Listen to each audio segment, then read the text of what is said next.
Welcome to EPG Pathshala. I'm Professor Shushmita Basu Majumdar from the Department of Ancient Indian History and Culture, University of Calcutta. Today, in the course Indian Culture, subject Indian Epigraphy, we will be learning about Asokan inscription. This module is Asokan Inscriptions and Overview. As all of you are aware, that Asokan inscriptions are the earliest inscriptions of India which are deciphered and which can be read. So before this, we have the inscriptions from the Indus Valley or from the Harappan civilization, but they are still undeciphered. So the deciphered inscriptions of India, which are among the earliest ones, are the Asokan inscriptions. These inscriptions have been found from Afghanistan to Karnataka and from Odisha to Kalsi in Rajasthan. So we will be learning about the Asokan inscriptions. But before that, we have to know what are the major works on the Asokan inscriptions. So first, one has to go through the major works like Corpus Inscriptionum Indicarum Volume 1, which was published in 1925 by E. Hulse. Then we have other inscriptions which were published after 1925. So among them are the Eragudi, Bombay Sopara, Amaravati, Sannati, and 10 versions of minor rock edicts, Greek and Aramaic edicts. So these were published gradually and were added to the major corpus of inscriptions which were published in 1925 by several authors. So then we have A.C. Woolner's Ashoka Text and Glossary, followed by R.G. Bashak's Asokan Edicts 1959, D.C. Sarkar's Inscriptions of Ashoka 1967. Later, D.C. Sarkar also added Asokan Studies in 1979, which have the minor inscriptions of Ashoka. So the major focus is on minor inscriptions. Then finally, we have K.R. Norman and F.R. Alchin's A Guide to the Asokan Inscriptions, added in 1985. But a more complete and a recent study is by Harry Falk and its Ashoka, added in 2006. Now, coming to the main topic of Asokan inscription, these inscriptions are unique in character as they are exhortatory inscriptions. And in India, we do not get any exhortatory inscriptions after the Asokan inscriptions. So that makes the Asokan records a unique one. And these have same or similar texts duplicated or copied and represented in different sites all over the Indian subcontinent. The style and content is also unusual. You have the proclamation of emperor's moral and religious sentiments. As I've already mentioned, these are exhortatory in character, and in these inscriptions you have use of multiple languages, multiple dialects and scripts. Multilingual strategy might have been derived from the Achaemenid model. So when we look at the Asokan inscriptions in a broader context, they can be divided into two major categories. One is the rock edicts and the others are the pillar edicts. Then among the rock edicts, you have the major rock edicts, you have separate edicts, you have minor rock edicts and cave inscriptions. The pillar edicts, whereas, can be divided into only two categories, the major pillar edicts and the minor pillar edicts. The earliest group among them are the minor rock edicts, which were engraved first, and then follows the major rock edicts. The major rock edicts are 14 in number, so it's 1, 2, 3, 4, 5, 6, 7, 8, 9, 10, 11, 12, 13, 14. But D.C. Sarkar added to them 15 and 16, whereas other scholars mention Rock Edict 15 and 16 as separate edicts. So we would prefer the term separate edicts here, or we would follow the term separate edicts for 15 and 16 designated by Sarkar. Then in the latest group, we have the pillar edicts, so they were the last to be promulgated. These were actually in MIA dialect, Middle Indo-Aryan dialect, collectively also known as Asokan Prakrit. The principal dialect is eastern variety of Magathi, that is the Magadhan Empire, where the Mauryas actually were ruling. All the pillar edicts and several of the rock edicts are in this dialect. Use of the Western dialect can be seen at Girnar, use of the Northwestern, that is Gandhari Prakrit in the Northwest, and non-Indian languages like Greek and Aramaic were also used in the Northwestern territories where people only understood Greek and Aramaic. So Ashoka followed a kind of a policy wherein edicts were actually inscribed in the language, in the dialect which the people understood. So we have regional varieties. And when we go, the distribution of Ashokan major rock edicts are from Shahbazgarhi and Manchera in Pakistan, Kalsi in Dehradun, Girnar in Junakar, that is Gujarat, Bombay Sopara, which is actually a fragment and which only has major rock edict 8 and 9.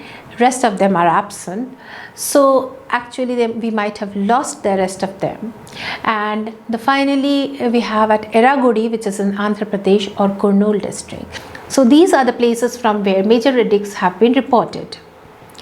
The minor rock edicts, as I have already mentioned, are among the earliest edicts to be promulgated by Ashoka. And the content of the minor rock edicts is very interesting because these actually mention about the zeal of the emperor towards the propagation of Buddhism.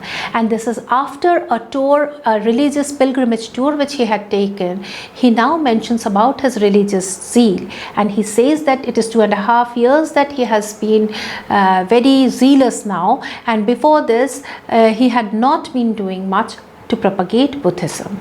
So we have got these minor rock edicts from all over the subcontinent excepting Northwest. So from North India to South India, we have 18 sites from where these inscriptions have been reported. All the 18 sites have been displayed here, and you can see that among these 18 sites, 9 of them are from the Southern Territory, which is very interesting. It means that more than 9, almost 10 of them, it's the major portion is from the Southern Territory. And another very interesting thing is that the minor rock edicts are 2 in number, minor rock edict 1 and minor rock edict 2. The minor rock edict 2 is an addendum to the minor rock edict 1, and it is only for the Southern Territory. This has not been found from the northern part of the subcontinent. Among the minor rock edicts, we also have another unique edict from Bairat, and this is from Rajasthan and now preserved in the Asiatic Society, Kolkata. Here Ashoka directly addresses the Buddhist community or the Sangha, and he recommends 7 texts which the community should actually study. So this is again a very interesting fact that the emperor is actually recommending 7 texts for the study of the Buddhist Sangha. Then among the cave inscriptions, you have 3 cave inscriptions by Ashoka, and these are in Bihar, Jehanabad district, the Barabar caves, and these caves are beautifully polished caves and donated by Ashoka to the Ajivika monks. And here you find that there are 4 caves in this whole complex of Barabar, but out of them only 3 caves have inscriptions, whereas the 4th one, that is the Lomash Rishi cave, does not have any donative record. And similar caves are also found on the Nagarjuni hill, which are very close by, but here the inscriptions are by Dasharatha, that is the grandson of Ashoka, and he also donated to the Ajivika monks. Something which is very interesting is that in the Barabar cave inscriptions, the word Ajivika has been erased. So this might have been done later on by someone who was not in favor of the Ajivikas. Next we have the pillar edicts. The pillar edicts have been reported from Delhi Topra, Delhi Meerut, Lauria Araraj, Lauria Nandangarh, Rampurva and Allahabad Kosam pillar. The words Delhi Topra and Delhi Meerut are very interesting because from Meerut and from Topra, the pillars have been moved to Delhi. So we will come to this topic a little later. Among the pillar edicts, the 7th pillar edict is the longest one.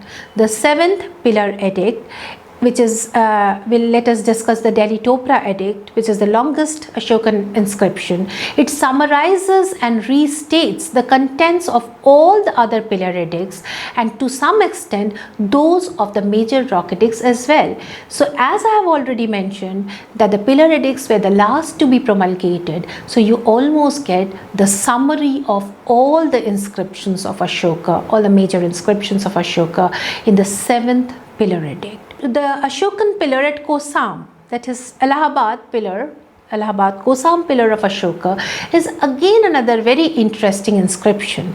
In addition to the 6 principal edicts, it consists of 2 other brief additional inscriptions.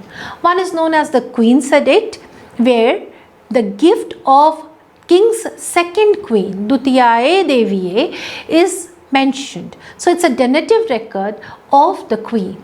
And then another one is the Schism Edict, which is addressed to the Mahamatras at Kosambi, which refers to the punishment to be inflicted on monks or nuns who cause schism within the Buddhist Sangha. So the emperor actually is antagonized by the kind of schisms which are happening within the monastery, and he is actually warning and also saying that the monks and the nuns can be punished, which is again very, very important and interesting. So the minor pillar edicts are 5 in number. As I had already mentioned, that the pillar edicts can be divided into 2 categories, the major pillar edicts and minor pillar edicts. The minor pillar edicts are 5 in number, and they have been reported from Sanchi, Sarnath, Nigali Sagar or Niglihava in Nepal, Rumindei or Lumbini in Nepal, and a fragment from Amaravati. So it also contains similar but more extensive texts on banishment of schismatics from Sanchi and Sarnath. At Sarnath, there is an additional note on the king's order for the preservation and propagation of the order itself. Nigali Sagar, which is in Nepal, is very interesting site. Here we have a record of king's visit to the site on the 20th year post coronation, but actually it speaks about the king's donation to the Kanakamana stupa at Nigali Sagar or the Nigali Hava, and the king did not visit in the 14th year. So the donation was made, but he visited in the 20th year when he visited Lumbini. So it also shows that the Ashoka actually travelled to Nepal in 20th year. And the Lumbini pillar is very interesting because here it celebrates the birthplace of Buddha. And this inscription actually had helped us to identify Lumbini, that is the birthplace of Buddha, because the inscription itself mentions this as Lumbini Vana, and it commemorates the king's visit to this place. The Amaravati is a fragment inscription, it's a fragment of a pillar, and which is a very displaced one, so we do not really know what actually is the purport of having this pillar edict at Amaravati. Now here you can see the distribution of all the Ashokan edicts, and you see how many inscriptions he had actually issued, and as I mentioned that they have been found all over the subcontinent except the southern tip of peninsular India.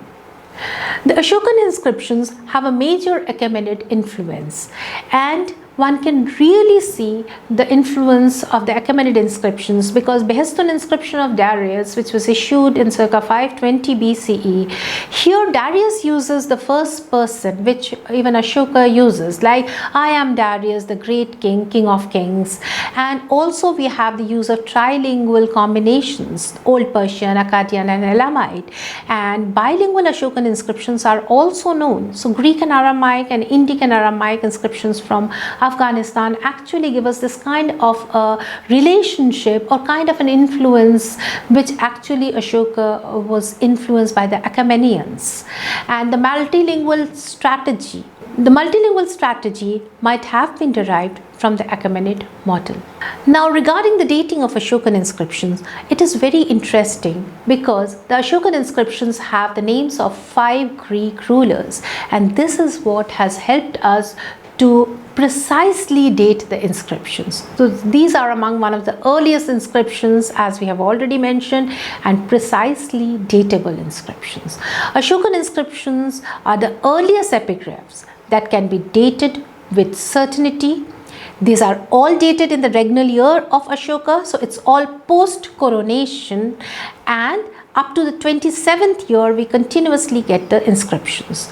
And this mentions a major political event in the 8th year, that is Rock Edict 13, which can be dated to the 264 BCE. Pillar Edict 7, which is the Delhi Topra version, was actually issued in 245 BCE, and this is in the 27th regnal year post-coronation of Ashoka. The names of 5 Greek rulers, as I have mentioned, actually help us to date them precisely. The arrangement of text is in 4 narrow columns in the Pillar Edicts, except Delhi Topra, where the text of the 7th Pillar Edict runs across the circumference of the pillar. In rest of them we find them arranged in narrow columns. Deep and clear incising favors the reader, and writing of the rest of the edicts was not at the eye level often, so they could be only read from a distance. But there is another factor, that often these were not read directly, so there was an officer who used to read the inscription, and he has been mentioned as Lajavachanika or Rajavachanika, who will read out the vachanas or the promulgations of the emperor aloud. So these were orally propagated. And finally we get the reference to the oral promulgations from separate Rock Edict 1 at Dhauli, which is addressed to the Mahamatras of Tosali, and also from Jaugar, which is addressed to the Mahamatras of Samapa. This states that the edict was to be heard on the day of Tisya constellation and also on suitable occasions. So there was a congregation of people or masses and officers, and they used to hear the edict which was orally promulgated. At Dhauli and Jaugar, separate Rock Edict 2 addressed to the Kumaras and Mahamatras in first case, and the Mahamatras of Samapa in second case, advocates that this edict should be heard on every Chaturmasi, on the day of Tisya constellation and in between. All this suggests ceremonial congregation reading of the edicts. Rock Edicts, major and minor, preceded the Pillar Edicts. Pillar had certain obvious advantages because there was a flexibility of choice. He could erect the pillars at different sites of his choice, but rocks actually occur on the site intact in situ, and they have to be inscribed. So the Pillar Edict sites were chosen by his officers or by the emperor himself, and the flexibility of the architectural monumentality is also very important. The height of the pillar compelled the attention from a distance, so anybody could see the pillar from a major distance. So pillars had certain kind of advantages, but as I had already mentioned, that these were the last phase of issuance of edicts by Ashoka. The pillars also had an ancestry, and scholars have actually tried to connect them to Vedic Yupa, Indradhwaja, ancient pillar cult, varied cosmogonic myths, and also multifaceted symbolism. So one could read a lot on these to learn more about the ancestry of the pillars.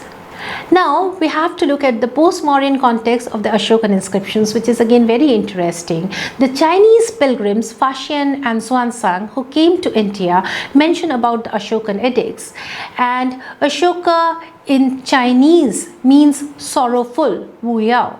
So the stupas and pillars built by Wu Yao, places of pilgrimage associated with miraculous happenings, past and contemporary.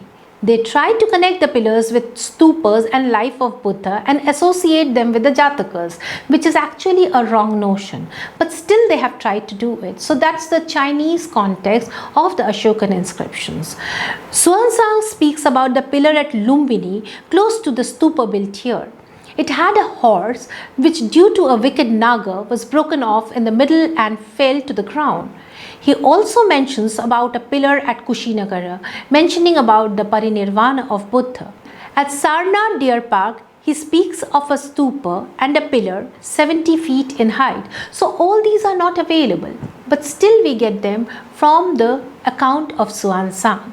The Delhi Dopra pillar also bears the 12th century inscription of a Chauhana king Vilasadeva alias Vigraharaja IV. So the Ashokan pillars were later on used for engraving different inscriptions, and even the rock boulders were also used by other kings later on who did not know the context of the Ashokan inscriptions, yet engraved their inscription on the same boulder. Like at Junagadh, we get the inscription of Rudradaman beside the inscription of Ashoka, and later on Skandagupta's inscription as well. So these rock boulders became so very significant, and people might have really come and visited these, and the congregations would have also continued later on. In 14th century, Delhi Dopra and Delhi Meerut pillars were transported from their original sites to Delhi with great effort and installed there during the time of Sultan Firoz Shah Tughlaq. Shamsi Shiraz Afif in Tarikh-e-Firuz Shahi mentions how Sultan saw the monolithic pillars during his military campaigns and how he brought one which he called Minar-e-Zareen, that is the golden column, to Firozabad near Jama Masjid and other near Kushkeshikar, the hunting place. And Afif mentions them as belonging to the time of the Pandavas, mentioning them as walking sticks of Bhima. So often you find the word Latha associated with the Ashokan inscription, which actually means the sticks of Bhima.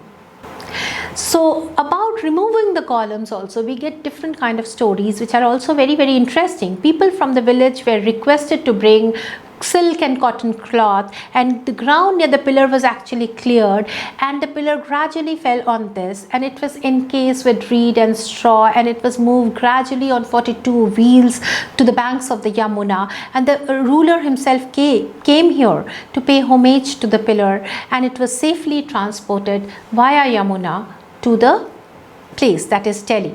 And here we find some Brahmins gave the interpretation as a prophecy, as no one would be able to remove this pillar from its place till the great King Firoz Shah comes to power. Afif also mentions that few years later, when Mongol Timur invaded, he was impressed by the pillar. So the pillar has a different kind of story altogether, right from the post-Mauryan phase up to the medieval phase. Now let us come to the context of the inscriptions. Rock Edict 2 mentions Angta and Angtiyoka, but other than that, it also mentions the Samanta Lajane, which is very interesting, and for them it mentions medical treatments were established of two kinds.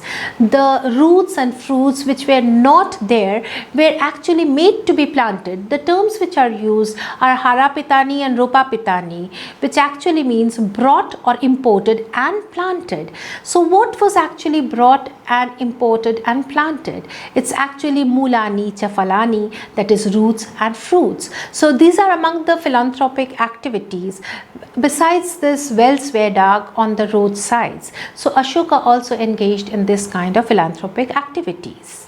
Major Rock Edict 3 is again very interesting, because here we get reference to Pradeshikas, Rajukas and Yuktas, and it mentions a term which is very interesting, that is Anusangyana. Every 5 years, the officers, these officers, particularly the Rajukas, the Pradeshikas, the Yuktas, will go on tours, and they will register the rules both with addition of the reasons and according to the letter.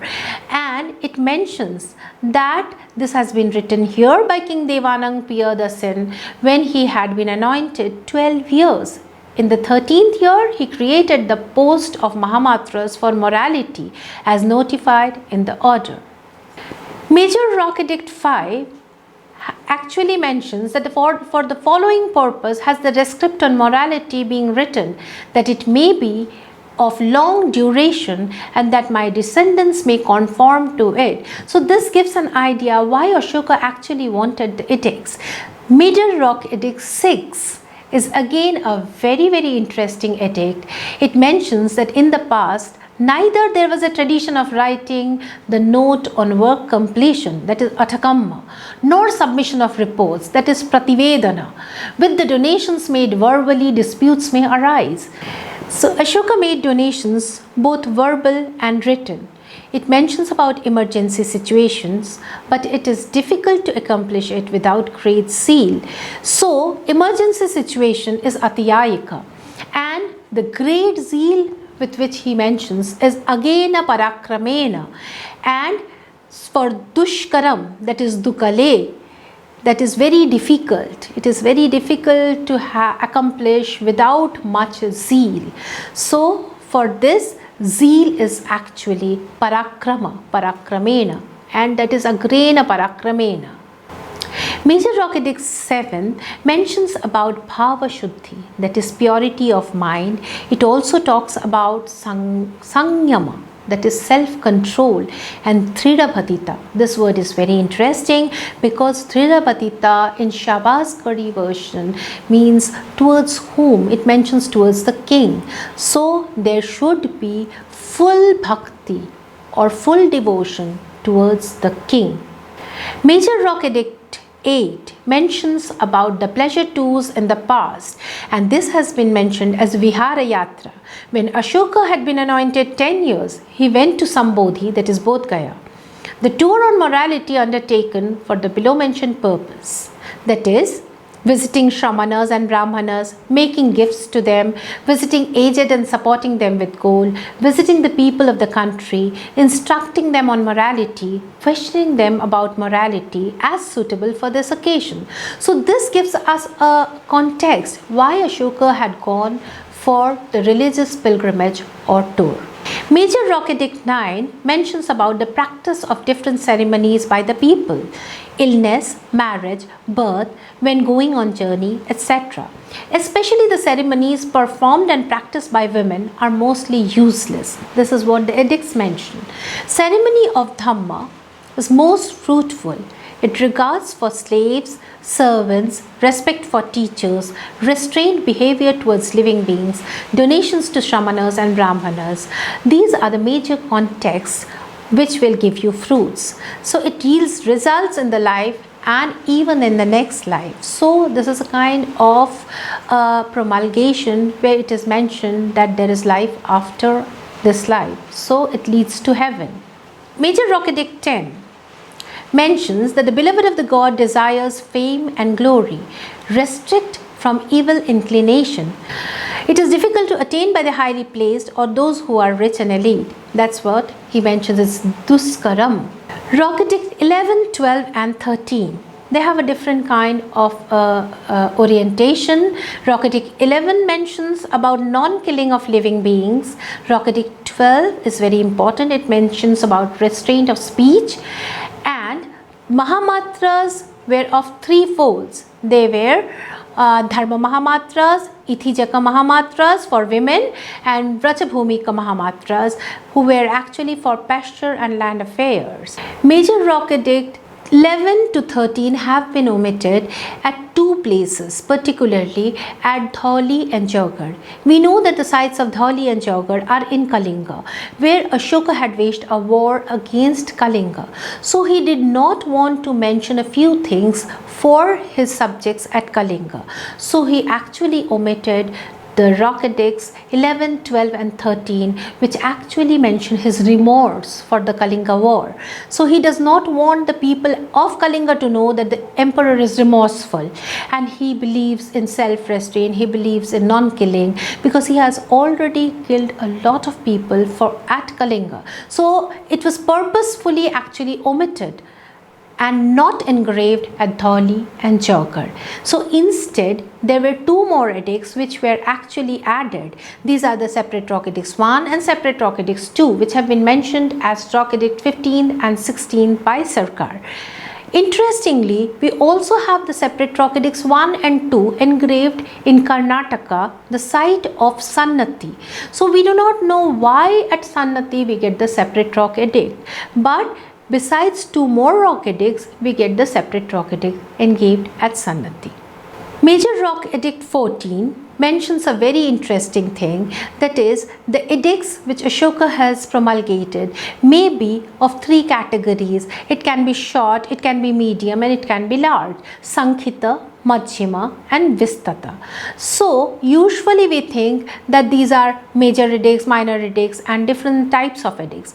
But when you analyze the minor rock edicts, you find that the versions, that is the text of the inscriptions, are long, short and medium. So probably this is a reference to the length of the inscriptions which were actually managed or manipulated according to the need of the site. And it also mentions about Mahalakehi Vijitam. So for the first time for the territory we do not find the term like Jambudvipa.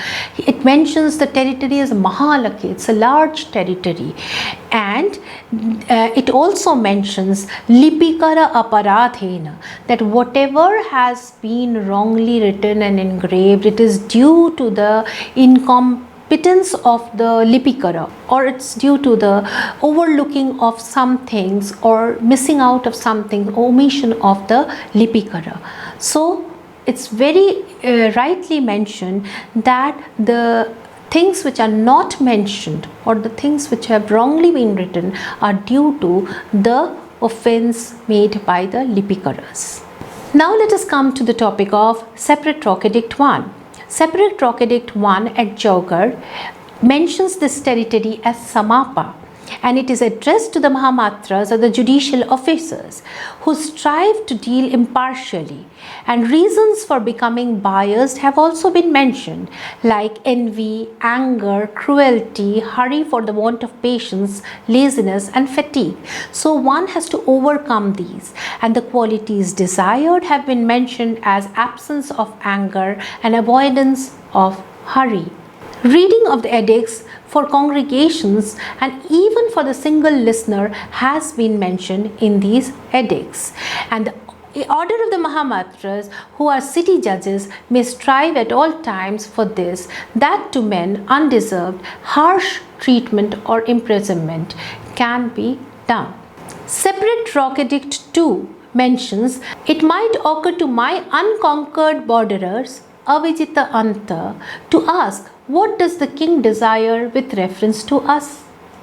This alone is my wish, that reference to borderers, that they may learn that the king desires this, that they may not be afraid of me, but may have confidence in me, that they may obtain only happiness from me and not misery, that they may be induced by me to practice morality, and that they may attain happiness both in this world and the other world.